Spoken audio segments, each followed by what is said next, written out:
దర్భంగ మహారాజు.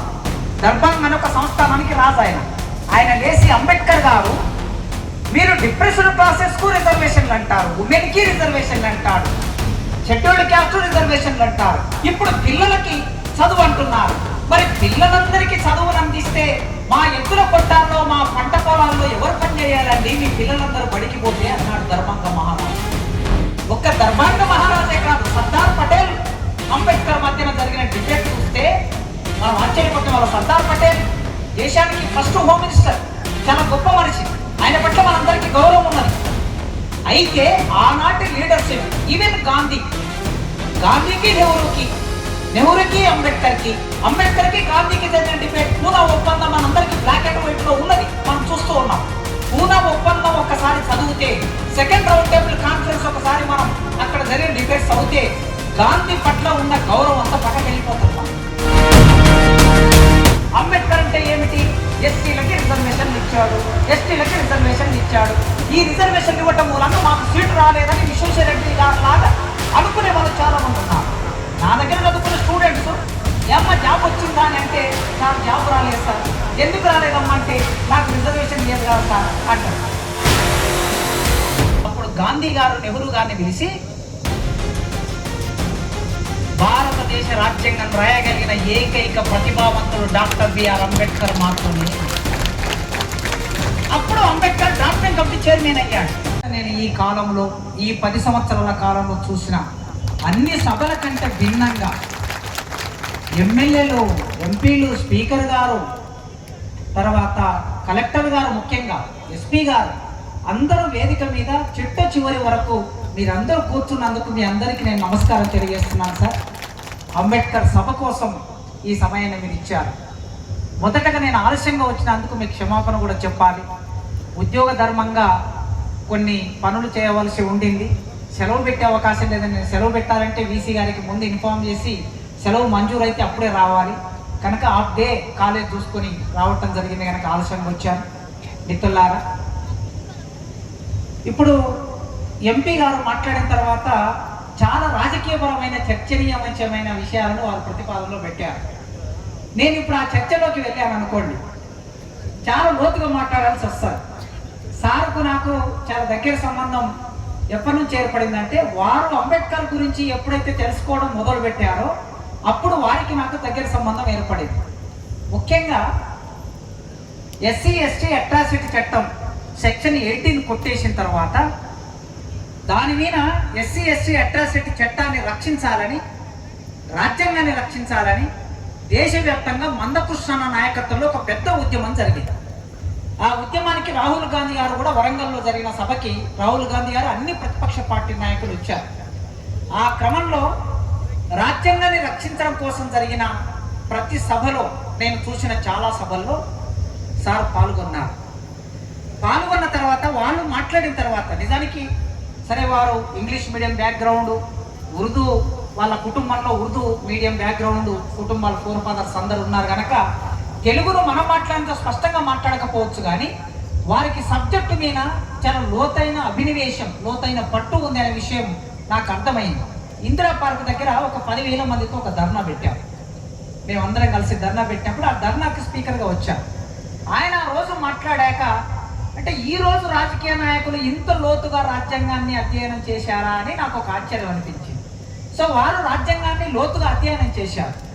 దానితో పాటు ఇంతకుముందే ప్రస్తావించారు కదా, నరేందర్ జాదవ్ గారిని పిలిచి మొన్ననే ఏబీ కాలేజీలో ఒక పెద్ద సభ ఆర్గనైజ్ చేశారు. సభలు చాలా జరుగుతుంటాయి, రొటీన్ సభలు జరుగుతాయి, కానీ ఆ సభకు వచ్చినటువంటి ఆడియన్స్ నాకు కూడా ఫోన్ చేసి ఆయన ప్రత్యేకంగా పిలిస్తే వెళ్ళారు. స్పీకర్ గారు ముఖ్య అతిథిగా వచ్చారు. ఆ నరేందర్ జాదవ్ గారు మాజీ వైస్ ఛాన్సలర్, ప్రొఫెసర్, మంచి సబ్జెక్ట్ ఉన్నవారు. ఆయన ఎంపీగా కూడా పనిచేశారు. గంట సేపు ఉపన్యాసం ఇచ్చాడు ఆయన వేదిక మీద. అక్కడ కూర్చున్న వాళ్ళందరూ ఒక 200-300 మంది వచ్చారు. హైకోర్టు జడ్జీలు, ప్రస్తుతం ఉన్న హైకోర్టు జడ్జీలు, సుప్రీంకోర్టు రిటైర్డ్ జడ్జీలు, కొందరు ఐఏఎస్లు, ఎమ్మెల్యేలు, ఎంపీలు, ప్రొఫెసర్లు, ఇట్లాంటి ప్రముఖులు మాత్రమే ఆ సభలో పాల్గొన్నారు. నేను ఇది ముఖ్యంగా ఎందుకు చెప్తున్నానంటే, అంబేద్కర్ గురించి ఇప్పుడు మహేందర్ రెడ్డి గారు ఒక మాట అన్నారు, మీరు చాలామంది మాట్లాడిన తర్వాత నాకు కూడా కొన్ని విషయాలు తెలిసాయి అని. ఎంపీ గారు విశ్వేశ్వరరెడ్డి గారు అంబేద్కర్ను తెలుసుకోవడానికి ఎన్ని సంవత్సరాలు పట్టింది? 70 ఏళ్ళు పట్టింది. మహేందర్ రెడ్డి గారికి కొన్ని విషయాలు అర్థం కావటం అనేది ఈ సందర్భంలో వారు నిరంతరంగా రాజకీయంలో ఉండటం మూలంగా అవకాశం దొరకపోవటం మూలంగా చదవకపోవచ్చు. ఒకవేళ వారు చిన్నప్పుడు చదివిన రోజుల్లో 10th క్లాస్ వరకు ఇంటర్మీడియట్ డిగ్రీ వరకు చదివిన రోజుల్లో ఒకవేళ సిలబస్లో అంబేద్కర్ ఉంటే వాళ్ళు చదువుకునేవారు. కానీ ఆ రోజు సిలబస్లో అంబేద్కర్ పెట్టలేదు ఆనాటి పాలకులు. కేంద్రాన్ని పరిపాలించే వాళ్ళైనా రాష్ట్రాన్ని పరిపాలించే వాళ్ళైనా అంబేద్కర్ను పాఠ్యాంశంగా మార్చలేదు. కనుక వాళ్ళకి తెలియకపోవటాన్ని మనం తప్పు పట్టకూడదు. విశ్వేశ్వరరెడ్డి గారు చేసిన పని ఏమిటంటే ఇట్లా తెలియని చాలా మందిని ఒక 300-400 మందిని అక్కడ పిలిచి ఒక మాజీ వైస్ చేత ఉపన్యాసం పెట్టించారు. చాలా అద్భుతమైన ఉపన్యాసం ఆ రోజు నరేంద్ర కుమార్ యాదవ్ గారు మాట్లాడారు. ఒక కమిట్మెంట్, ఒక విషయం అర్థమైన తర్వాత దాని పట్ల కమిట్మెంట్ ఎట్లా ఉంటుంది అనడానికి విశ్వేశ్వరరెడ్డి గారిని ఈ 4 సంవత్సరాల కాలంలో నేను చూస్తూ ఉన్నాను. వారి పట్ల నాకు రెస్పెక్ట్ ఉన్నది. అయితే వారు మాట్లాడిన కొన్ని విషయాలు నేను అంగీకరించలేను వ్యక్తిగతంగా. ఖచ్చితంగా రాజకీయ అంటే సిద్ధాంతపరమైనటువంటి విషయాలు ఉండాలి, చర్చనీయాంశం ఉండాలి, వాదోపవాదం ఉండాలి, డిసెంట్ ఉండాలి, అసమ్మతి ఉండాలి. అసమ్మతి ఉన్నప్పుడే ప్రజాస్వామ్యం పరిపక్వత చెందుతుంది అన్నాడు అంబేద్కర్. స్వయంగా పండిట్ నెహ్రూకి అంబేద్కర్కి కాన్స్టిట్యూంట్ అసెంబ్లీలో చాలా డిబేట్ జరిగింది. అంబేద్కర్, నెహ్రూ, సర్దార్ పటేల్, సరోజిని నాయుడు, ఎవరెవరైతే పెద్ద మనుషులను మనం చెబుతున్నామో ఈ పెద్ద మనుషుల మధ్యన అంబేద్కర్ మధ్యన జరిగిన డిబేట్స్ మీరు ఒక్కసారి చదివితే ఈ పెద్ద మనుషుల పట్ల మనకున్న అభిప్రాయం ఒక్కసారి పటాపంచలు అయిపోతుంది. ఒక ఆయన పెద్ద మనిషి, ఎంత పెద్ద మనిషి అంటే మన నైజాం సంస్థానం అంతా ఒక సంస్థానానికి రాజు. ఆ రాజు రాజ్యాంగ పరిషత్తులో ఒక సభ్యుడు. ఆయనకి చదువు రాదు, ఏం రాదు, రాజు కావటం మూలంగా సభ్యుడు అయ్యాడు అంతే. ఆయన సభ్యుడిగా ఉన్నటువంటి ఆయన ఏం మాట్లాడాడంటే అంబేద్కర్ ఒక ప్రతిపాదన పెట్టాడు, 2 ప్రతిపాదనలు. లోబడిన బాలబాలికలందరికీ ఉచితంగా నిర్బంధంగా విద్యను అందించాలి. భారతదేశ ప్రజాస్వామ్యం పరిపక్వం చెందాలంటే, భారతదేశం అభివృద్ధి చెందాలంటే పిల్లలందరికీ మనం విద్యను అందించాలి అన్నాడు అంబేద్కర్. రాజ్యాంగ పరిషత్తులో ఒక డిబేట్ పెట్టాడు. పెడితే అందరూ మాట్లాడుతూ ఆయన పెద్ద మనిషి, ఆ రాజు లేచి ఏమన్నా, దర్బాంగ మహారాజు, దర్బాంగ్ అనే ఒక సంస్థానానికి రాజు ఆయన లేచి, అంబేద్కర్ గారు మీరు డిప్రెషన్ క్లాసెస్ కు రిజర్వేషన్లు అంటారు, ఉమెన్ కి రిజర్వేషన్లు అంటారు, షెడ్యూల్డ్ క్యాస్ట్ రిజర్వేషన్లు అంటారు, ఇప్పుడు పిల్లలకి చదువు అంటున్నారు. మరి పిల్లలందరికీ చదువును అందిస్తే మా ఎద్దుల కొట్టాల్లో, మా పంట పొలాల్లో ఎవరు పని చేయాలండి, మీ పిల్లలందరూ బడికి పోతే అన్నాడు దర్బాంగ మహారాజు. ఆలోచనలు ఎట్లా ఉంటాయి? ఒక్క దర్బాంగ మహారాజే కాదు, సర్దార్ పటేల్ అంబేద్కర్ మధ్యన జరిగిన డిబేట్ చూస్తే మనం ఆశ్చర్యపోతాం. వాళ్ళ సర్దార్ పటేల్ దేశానికి ఫస్ట్ హోమ్ మినిస్టర్, చాలా గొప్ప మనిషి, ఆయన పట్ల మనందరికీ గౌరవం ఉన్నది. అయితే ఆనాటి లీడర్షిప్, ఈవెన్ గాంధీకి నెహ్రూకి అంబేద్కర్కి గాంధీకి జరిగిన డిబేట్, పూనా ఒప్పందం మనందరికీ బ్లాక్ అండ్ వైట్ లో ఉన్నది, మనం చూస్తూ ఉన్నాం. పూనా ఒప్పందం ఒక్కసారి చదివితే, సెకండ్ రౌండ్ టేబుల్ కాన్ఫరెన్స్ ఒకసారి మనం అక్కడ జరిగిన డిబేట్స్ అవుతే గాంధీ పట్ల ఉన్న గౌరవం అంతా పక్కకి వెళ్ళిపోతుంది. మనకి జాతీయోద్యమ నాయకుడిగా గాంధీ పట్ల సంపూర్ణమైన గౌరవం ఉంది, మనందరికీ ఉండవలసిందే. కానీ డిప్రెషన్ క్లాసెస్ రైట్స్ విషయానికి వచ్చినప్పుడు అంబేద్కర్ ఇటువైపు, గాంధీ అటువైపు కూర్చొని ఇంగ్లాండ్లో మాట్లాడిన మాటలు చూస్తే ఆ మాటలు విన్న తర్వాత మనకి చాలా ప్రశ్నలు తలెత్తుతాయి. ఇదంతా నేను ఎందుకు చెప్తున్నానంటే భారతదేశ ప్రజాస్వామ్యం పరిపక్వం చెందడానికి ఇలాంటి అనేక చర్చలు జరగటం, డిబేట్ జరగటం, వాదోపవాదాలు జరగటం, సంభాషణ జరగటం వలన, సంవాదం జరగటం వలన కాస్త ప్రజాస్వామ్యం ఇవాళ ఈ స్థాయిలో ఉన్నది. అంబేద్కర్ ఈ ప్రజాస్వామ్యం కోసమే పాటుపడ్డాడు. ఆ అమ్మాయి we the people of India అని మొదలుపెట్టి ఇండియన్ కాన్స్టిట్యూషన్ ప్రియంబుల్ చదివి భారత రాజ్యాంగ ప్రవేశికలో భారతదేశ ప్రజలమైన మేము భారతదేశాన్ని, గుర్తుపెట్టుకోండి మీరు, భారతదేశ ప్రజలమైన మేము భారతదేశాన్ని సర్వసత్తాక, సార్వభౌమ, గణతంత్ర, లౌకిక, సామ్యవాద, ప్రజాస్వామ్య దేశంగా గుర్తిస్తున్నామని ఉంటున్నాం. లౌకిక అనే పదం ఉన్నది, సామ్యవాదం అనే పదం ఉన్నది, ప్రజాస్వామ్యం అనే పదం ఉన్నది, సార్వభౌమాధికారం అనే పదం ఉన్నది. ఇవన్నీ గుర్తిస్తూ విద్యలో సమానత్వం, రాజకీయాల్లో సమానత్వం, అవకాశాల్లో సమానత్వం, అందరికీ భారతదేశ రాజ్యాంగం హామీ పడుతుంది అని ప్రియంబుల్లో ఉంటుంది. ఈ ప్రియంబులను అర్థం చేసుకోవడానికి, ఈ ప్రియంబులను రాయడానికి అంబేద్కర్ 2 సంవత్సరాల 11 నెలల 18 రోజులు భారతదేశ రాజ్యాంగం రాస్తే 2000 ఉపన్యాసాలు ఇచ్చాడు. 3 సంవత్సరాలు అనుకోండి, 1 నెల తక్కువ 3 సంవత్సరాలు అయితే, 12 రోజులు తక్కువ 3 సంవత్సరాలు అయితే 2000 ఉపన్యాసాలు. 3 సంవత్సరాల కలిపితే ఎంత? 1000 రోజులు అనుకోండి. 1000 రోజుల్లో 2000 ఉపన్యాసాలు ఇచ్చాడు ఆయన రాజ్యాంగ పరిషత్తులో. 2000 ఉపన్యాసాల్లో ఆయన బ్లడ్ అండ్ ఫ్లెష్ భారతదేశ రాజ్యాంగాన్ని రాయడానికి అంబేద్కర్ తన రక్త మాంసాలని అందులో పెట్టి రాశాడు.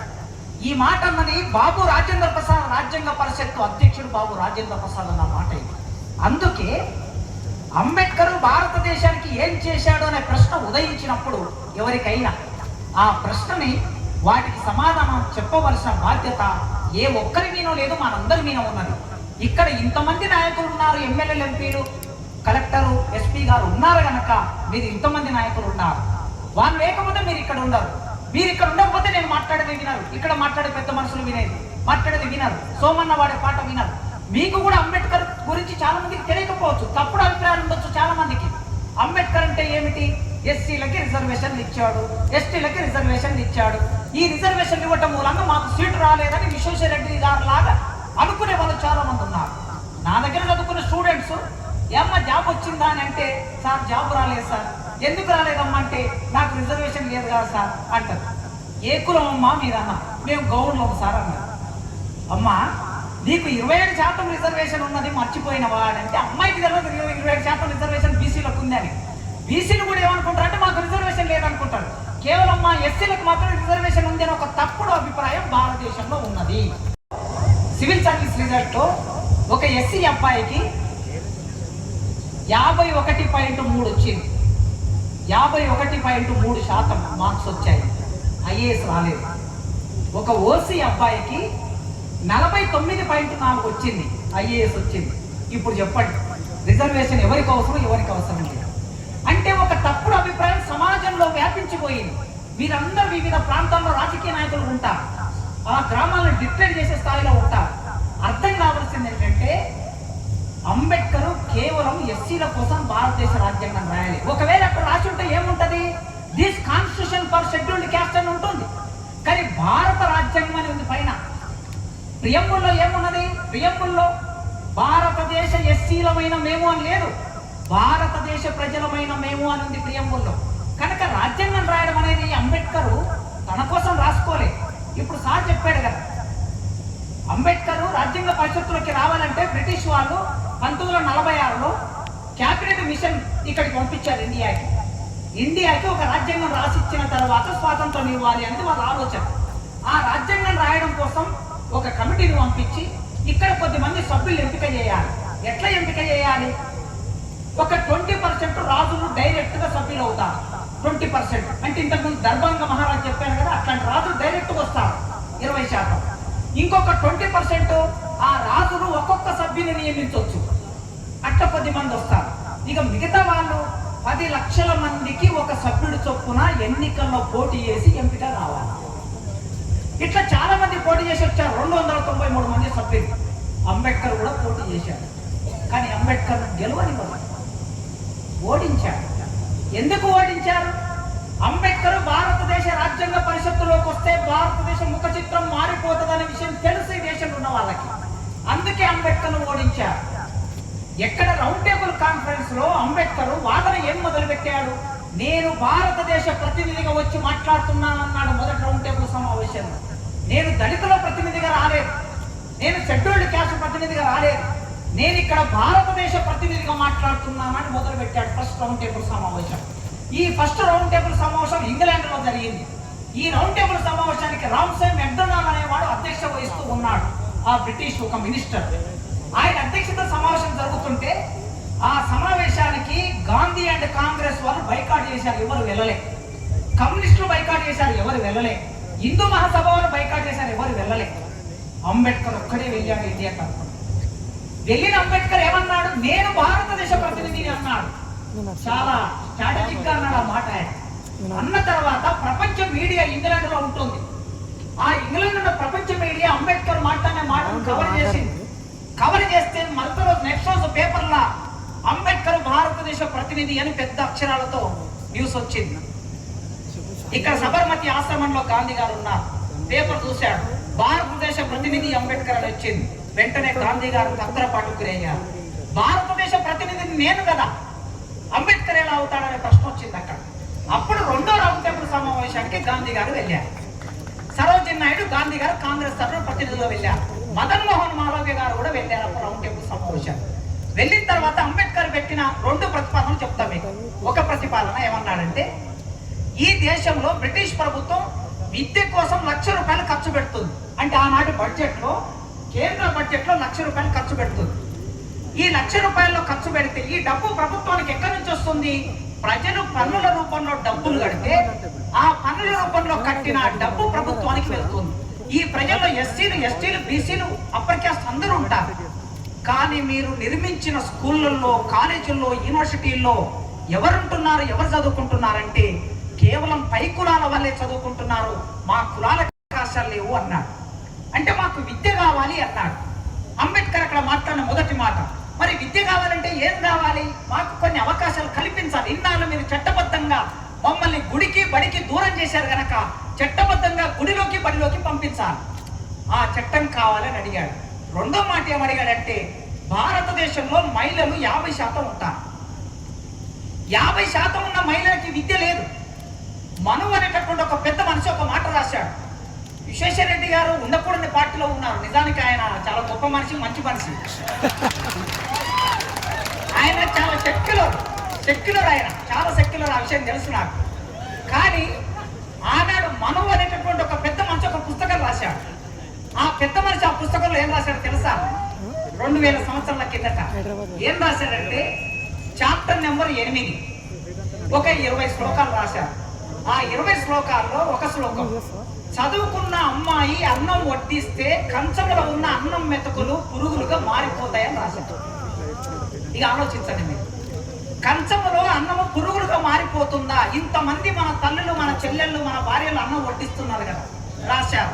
కనుక స్త్రీలని చదువులోకి రానివ్వలేదు. దానితో పాటు చదువుకున్న అమ్మాయిని పెళ్లి చేసుకుంటే భర్త చచ్చిపోతే స్వర్గానికి వెళ్లకుండా నరకానికి వెళ్తారు అని రాశారు. ఎవరైనా చదువుకున్న అమ్మాయిని పెళ్లి చేసుకుంటారా? ఎవరైనా తమ అమ్మాయిని చదివిస్తారా? కనుక అంబేద్కర్ ఏమన్నాడంటే, భారతదేశంలో 50% జనాభా స్త్రీలు. ఈ 50% జనాభా అయిన స్త్రీలకి ఈ దేశంలో చదువుకునే హక్కు ఇవ్వలేదు కనుక వాళ్ళకి చదువుకునే హక్కు ఇవ్వాలి అని అడిగాడు. నా దళిత స్త్రీలకే చదువుకునే హక్కు ఇవ్వాలి అని అడగలేదు అంబేద్కర్, అందరు స్త్రీలకి చదువుకునే హక్కు ఇవ్వమని అడిగాడు. అట్లా ఇంకొక మూడో అంశం ఏమడిగాడంటే, మేము 1000 సంవత్సరాలుగా మీ కాళ్ళకి ముళ్ళు గుచ్చకుండా మా చర్మాన్ని ఒలిసి చెప్పులు కుట్టించాం. ఆకాశం ఎత్తు ఉన్నటువంటి తాటి చెట్టెక్కి కళ్ళు తీసిచ్చాం. మీరు చలిలో వణుకుతూ ఉంటే గొర్రెల నుంచి బొచ్చు తీసి మీకు అందమైనటువంటి రగ్గులు తయారు చేసి ఇచ్చాం. మీకు కుండలు తయారు చేసి ఇచ్చాం. బట్ట కట్టుకోకుండా నీవు అడవిలో తిరుగుతూ ఉంటే నీకు బట్ట అని చెప్పి మగ్గం పెట్టి బట్టనేసి నీకు బట్టనిచ్చాం. సబ్బండ కులాలు మేము. కానీ మీరు మాకు విద్యను దూరం చేశారు. మీకు మేము సేవ చేసి పెడితే మీరు మమ్మల్ని దూరం చేశారు. మేము మీతో పాటు ముందుకు రావాలి. ప్రొఫెసర్లు కావాలి, టీచర్లు కావాలి, హైకోర్టులో జడ్జీలు కావాలి, ఎంఆర్ఓలు కావాలి, తహసీల్దారు కావాలి, గిద్దారు కావాలంటే మేము చదువుకోవాలి. మరి నాకు 1000 సంవత్సరాలుగా దూరం ఉంచారు. మేము ముందుకు రావాలంటే చదువుల్లో మాకు కొన్ని అవకాశాలు కావాలి అని అంబేద్కర్ అడిగాడు. ఎక్కడ అడిగాడు? ఇంగ్లాండ్లో రౌండ్ టేబుల్ సమావేశంలో. ఈ అవకాశాలు ఏమిటి? రిజర్వేషన్లు అడిగాడు. అడిగి నెక్స్ట్ ప్రశ్న ఏం వేశాడంటే, మాకు ప్రత్యేకమైన నియోజకవర్గాలు ఉండాలి. ఎస్సీలంటే ఇప్పుడు చేవెళ్ళే ఉంది, వికారాబాద్ ఉన్నది, సార్ ఇక్కడ ఎమ్మెల్యే, యాదన్న అక్కడ ఎమ్మెల్యే. మీ అందరికీ ఓపెన్గా తెలుసు, ముఖ్యంగా రంగారెడ్డి జిల్లాలో ఎస్సీ ఎమ్మెల్యే గెలవాలంటే ఎవరు సపోర్ట్ ఉండాలి? ఎస్సీల సపోర్ట్ ఉంటే గెలుస్తారా ఎమ్మెల్యేలు? సాధ్యం కాదు. ఇది అందరికీ తెలుసు. అందుకే అంబేద్కర్ ఈ ప్రమాదాన్ని 90 ఏళ్ల కిందట గుర్తించి అక్కడ ఏమడిగాడంటే, అయ్యా అన్ని కులాలు ఓట్లేస్తే మా ఎమ్మెల్యేలు గెలుస్తారు. గెలిచిన తర్వాత మా ఎమ్మెల్యేలు ఎవరి కోసం పనిచేస్తారు? అన్ని కులాల కోసం పనిచేస్తారు. ఒక్కొక్కసారి మా ప్రజల్ని విస్మరిస్తారు. అందుకే మాకే ప్రత్యేకమైన నియోజకవర్గాలు ఉండాలని అడిగాడు అంబేద్కర్. ఇవి అడిగిన తర్వాత వెంటనే గాంధీ గారు లేచి అంబేద్కర్ గారు అడిగిన విషయాలను నేను ఖండిస్తున్నాను. దళితులు క్రైస్తవులుగా మారినా నాకు అభ్యంతరం లేదు, ముస్లింలుగా మారినా నాకు అభ్యంతరం లేదు, కానీ ప్రత్యేక నియోజకవర్గాలనే ప్రతిపాదనని నేను అంగీకరించను అన్నాడు. రిజర్వేషన్ అనే ప్రతిపాదనని నేను అంగీకరించను అన్నాడు. అప్పుడు అంబేద్కర్ గాంధీ గారు, ఈ దేశం కోసం, స్వాతంత్రం కోసం మీరు పోరాటం చేస్తే నా ప్రజలందరినీ నీతో పాటు నడిపేవాడిని, లేక లేక నేను కొన్ని హక్కులు అడిగితే నా హక్కులకు అడ్డం పడతావా గాంధీ గారని గాంధీ గారిని అంబేద్కర్ అడిగారు. సరే, ఆ చర్చ అంతా పూనా ఒప్పందం వరకు వచ్చింది, అదంతా మీకు తర్వాత మీరు చదువుకోవచ్చు ఎప్పుడైనా. అక్కడ చర్చ చేసి అంబేద్కర్ రౌండ్ టేబుల్ సమావేశంలో చర్చ చేశాడు గనక ఈ విషయాలు మహిళల గురించి అడిగాడు, దళితుల గురించి అడిగాడు, బీసీల గురించి అడిగాడు, మతమైనట్టుల గురించి అడిగాడు. వీళ్ళందరికీ హక్కులు కావాలి భారతదేశంలో అని అడిగాడు. ఎక్కడ అడిగాడు? ఇంగ్లాండ్లో. అడిగిన తర్వాత దేశానికి స్వాతంత్రం ఇవ్వాలని అనుకున్నప్పుడు రాజ్యాంగ పరిషత్ ఏర్పడింది. రాజ్యాంగ పరిషత్తులోకి అంబేద్కర్ రావాలి, వస్తేనే ఇవన్నీ చట్టబద్ధం అవుతాయి. కానీ అంబేద్కర్ రానివ్వలేదు, ఓడించారు బాంబేలో. ఇప్పుడు సార్ చెప్పారు, subject correction sir. Madan Mohan Malaviya Hindu Mahasabha నాయకుడు. మదన్ మోహన్ మాలవ్య గారు బెనారస్ హిందూ యూనివర్సిటీ పెట్టారు కాశీలో. ఈ మదన్ మోహన్ మాలవ్య గారు అంబేద్కర్ గారిని ఒక సభ పెట్టి ఆ సభకు ఆహ్వానించారు. రిజర్వేషన్లు గాంధీ గారు నిరాహార దీక్ష చేస్తున్నాడు పూనా జైల్లో, ఎర్రవాడ జైల్లో. అంబేద్కర్ను ఒక శత్రువులాగా చూసింది దేశమంతా. ఆయన కారు మీద కోడిగుడ్లు వేశారు, టమాటాలు వేశారు, రాళ్ళు వేశారు. అంబేద్కర్ దొరికితే చంపేయాలన్నట్లు అందరూ తయారైపోయారు. కానీ అంబేద్కర్ ఒక్కడే నిలబడ్డాడు, ఆనాడు ఎదురొడ్డి నిలబడ్డాడు. ఇవాళ వేదిక మీద ఇంతమందిని, ముఖ్యంగా ప్రసాద్ గారైనా, యాదన్నైనా, నేనైనా, కొద్దిమంది అవకాశాలు పొందిన వాళ్ళు ఎవరైనా సరే, మేము ఇవాళ వేదిక మీద నిలబడి మాట్లాడుతున్నామంటే, సార్ ఇవాళ అసెంబ్లీ స్పీకర్ గా ఉన్నాడంటే, ఆ రోజు అంబేద్కర్ గుండె ధైర్యంతో నిలబడకపోతే ఇవాళ మేము ఎవరో ఇక్కడ ఉండేవాళ్ళం కాదు మిత్రులారా. దేశమంతా అంబేద్కర్ మీద దాడి చేస్తున్నప్పుడు మదన్ మోహన్ మాలవ్య గారు ఒక సభ పెట్టి అంబేద్కర్ పిలిచారు. గాంధీ గారి ప్రాణాలు ముఖ్యమా, నీ రిజర్వేషన్ ముఖ్యమా, మీరు వచ్చి ఇక్కడ చెప్పండి సభలో అంటే, అప్పుడు అంబేద్కర్ గారు వెళ్ళారు సభకి. వెళ్ళి ఆయన వేదిక మీద మాట్లాడుతూ, వేదిక ముందు మీరే, వేదిక పైన మీరే, నేను ఒక్కనే ఉన్నాను ఇక్కడ. మీరందరూ తలుసుకుంటే నా తలను తీసి ఈ సభా మందిరానికి వేలాడదీయొచ్చు, కానీ గాంధీ ప్రాణమా రిజర్వేషన్ అన్నప్పుడు నా ప్రజల ప్రయోజనాలే నాకు ముఖ్యం తప్ప గాంధీ ప్రాణం నాకు ముఖ్యం కాదు అన్నాడు అంబేద్కర్. ఆ మాట మీద నిలబడ్డాడు. చివరికి అప్పుడు ఈ మాట అన్న తర్వాత అప్పుడు అంబేద్కర్ను గాంధీ చర్చలకు పిలిచాడు. ఎర్రవాడ జైల్లో చర్చలు జరిగినాయి. సరే, కొన్ని ఒప్పందాలు జరిగి అయిపోయింది. ఇంత గట్టిగా అంబేద్కర్ ఉన్నాడు కనుక రాజ్యాంగ పరిషత్తులోకి అంబేద్కర్ వస్తే మళ్ళీ ఇవి చట్టబద్ధం అవుతాయని ఒక భయం పట్టుకున్నది. అందుకే ఓడించారు అంబేద్కర్. ఓడించిన తర్వాత ఏం చేయాలి? జోగిందర్ మండల్ అని పశ్చిమ బెంగాల్ రాష్ట్రంలో ఆయన రాజ్యాంగ పరిషత్కి ఎన్నికయ్యాడు. ఎన్నికైన తర్వాత ఆయన ఒక ఆలోచన చేశాడు.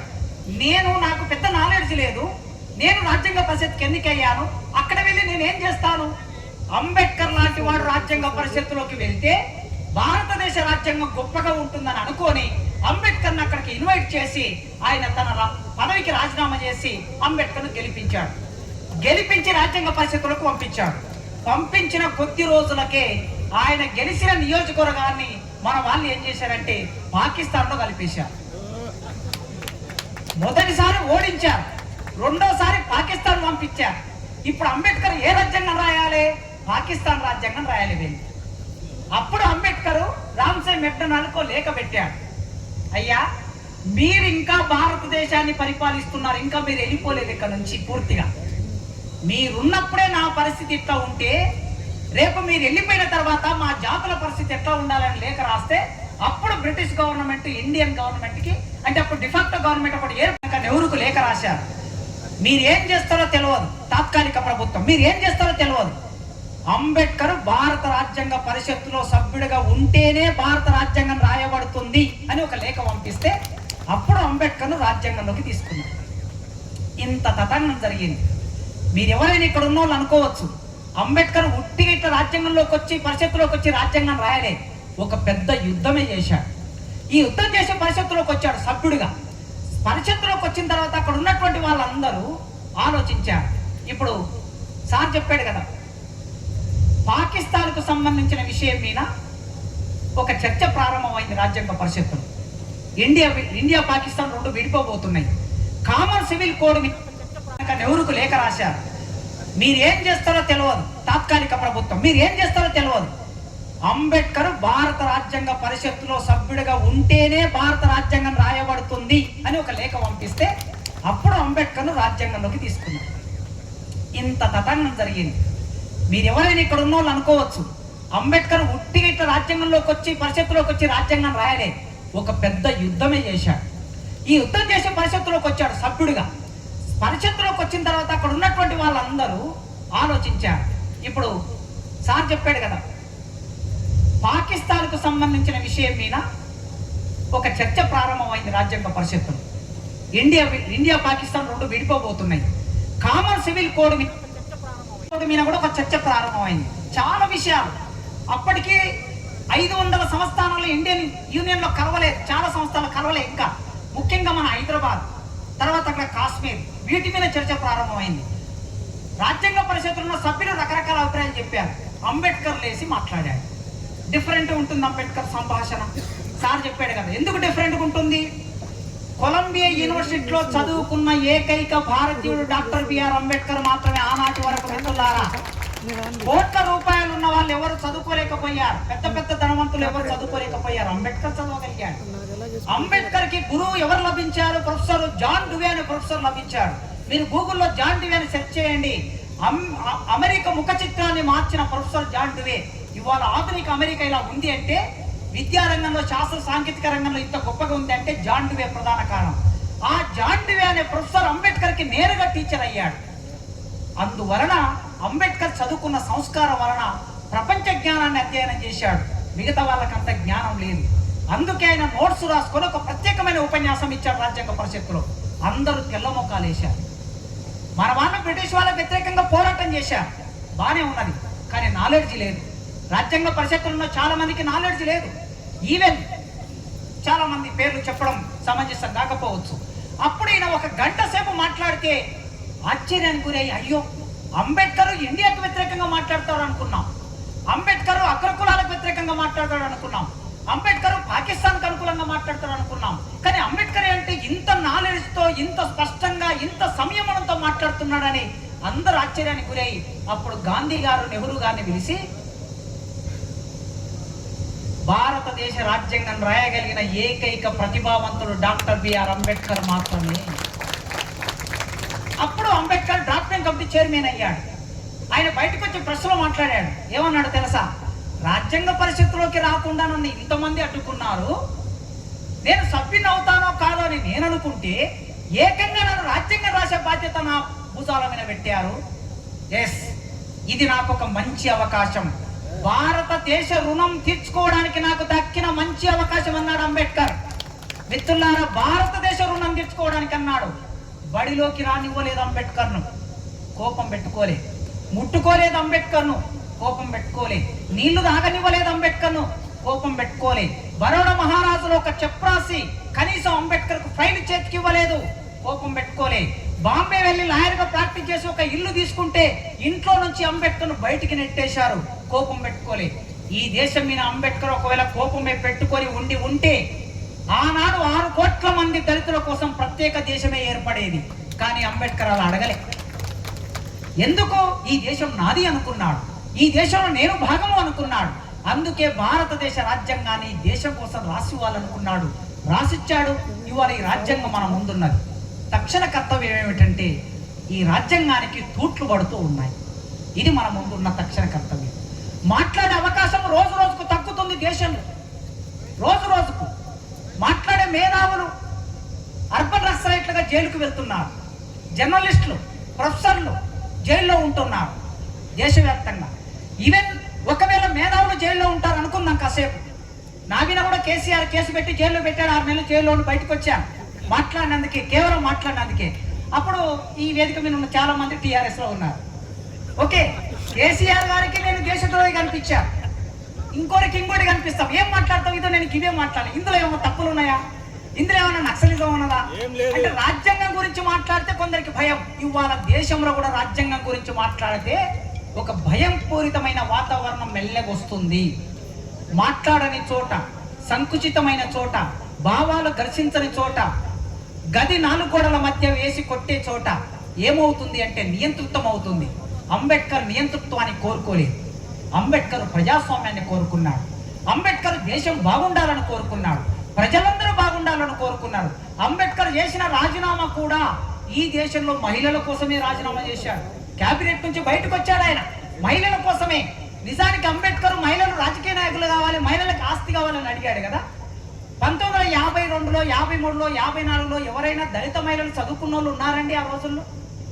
ప్రసాద్ గారు ఆ తర్వాత చదువుకున్నటువంటి వారే. ప్రసాద్ గారు కూడా బహుశా వాళ్ళ నాన్నగారు ఎవరైనా చదువుకున్నారో లేదో నాకు తెలియదు.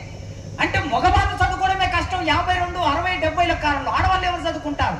మరి అంబేద్కర్ దళిత ఆడవాళ్ళ కోసం అడిగాడా? కాదు కాదు. అగ్ర కులాల్లో ఉన్న ఆడవాళ్ళు చట్టసభల్లోకి రావాలి, ఆస్తి హక్కు. అంబేద్కర్ బయటకు వచ్చి రాజ్యాంగం ఎలా ఉండాలి, ఎలా అమలు చేయబడాలని కోరుకున్నాడు.